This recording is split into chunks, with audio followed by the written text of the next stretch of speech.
BX FM. Bonjour, c'est Mathilda pour votre chronique Impact Santé. Dis-moi si tu manges des probiotiques et je te dirai si tu es en bonne santé.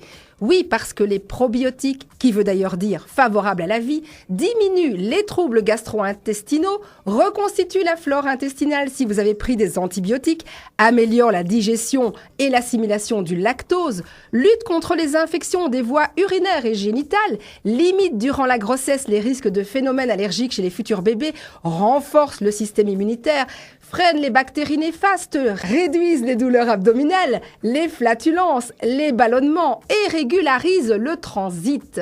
Mais que sont les probiotiques ?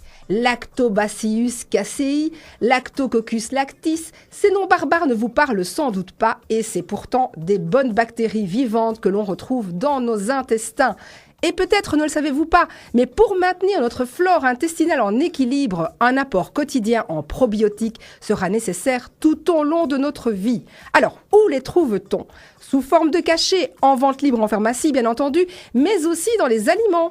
Et certains en contiennent plus que d'autres. Le docteur Olivier Maréchal, également nutritionniste, nous a dressé une petite liste. On retrouve donc des probiotiques dans le vrai yaourt, le lait fermenté donc comme Activia, Yakult, Actimel, les olives, le saucisson, le saumon fumé, les fromages fermentés, la levure de bière bio, oui parce que l'industriel est chauffé et donc dépourvu de probiotiques vivants, le kéfir de lait et de fruits, les légumes fermentés comme la choucroute, le pain au levain, le soja. Et les amateurs de bière blanche seront ravis d'apprendre que les bières troubles contiennent beaucoup de probiotiques. Alors pour se développer, les probiotiques devront aussi manger. Ils vont devoir se nourrir de prébiotiques que l'on va retrouver dans la chicorée, mais aussi dans certains fruits comme la banane et dans la famille des légumes à bulbes, donc l'oignon, l'échalote, l'ail, la ciboulette, le poireau.